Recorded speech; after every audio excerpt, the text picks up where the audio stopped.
বাংলাদেশ, ভারত না বাংলাদেশ, ভারত না বাংলাদেশ, ভারত না বাংলাদেশ, ভারত না বাংলাদেশ, দিল্লি না ঢাকা। আপনারা যারা দাঁড়িয়ে আছেন সবাই বসে যান, দাঁড়িয়ে যারা আছেন আশেপাশে তারা বসে যান, ফাঁকা হয়ে বসে যান।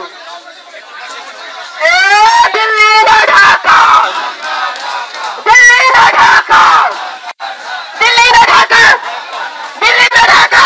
সম্মানিত সাংবাদিক বৃন্দ, এই যে ইন্টারকন্টিনেন্টালের সামনে যে রাস্তাটা আছে, এই রাস্তায় আজকে জুমার পর থেকে পুরো বাংলাদেশের ছাত্র জনতা অবস্থান নেবে।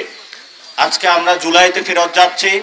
আমরা কোনো দল বুঝি না, আমরা বিএনপি বুঝি না, আমরা জামাত বুঝি না, আমরা এনসিপি বুঝি না, আমরা একটাই বুঝি, বাংলাদেশে একটাই, সেটা হলো জুলাইয়ের যুদ্ধরা আজকে রাজপথে ফয়সালা করবে বাংলাদেশ আওয়ামী লীগের। আপনারা পাড়ায় মহল্লায় ভাই বোন পরিবারে সকলকে আজকে আহ্বান জানাবেন, আজকে রাজপথে আমরা আওয়ামী লীগের ফয়সালা করে আমরা আমাদের ঘরে ফিরব। আজকে আমরা দেখব কারা বাংলাদেশ আওয়ামী লীগের নিষিদ্ধ চায় আর কারা বাংলাদেশের আওয়ামী লীগ নিষিদ্ধ চায় না।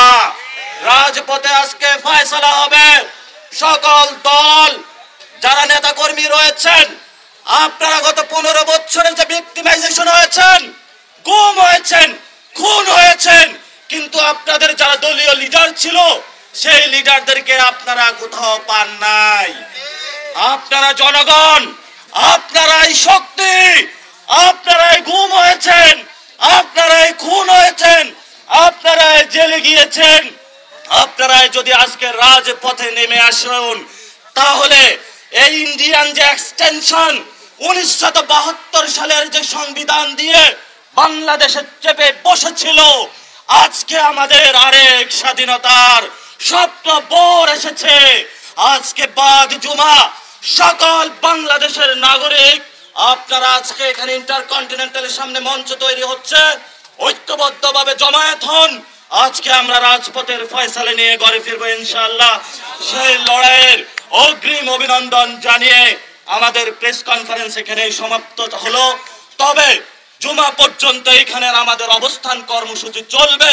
জনতা যখন সেখানে মহির উপর সমুদ্রে সবাই ঐক্যবদ্ধ হবে, আমরা এখান থেকে মিছিল নিয়ে সেখানে তাদের সাথে ঐক্যবদ্ধভাবে জয়েন করব।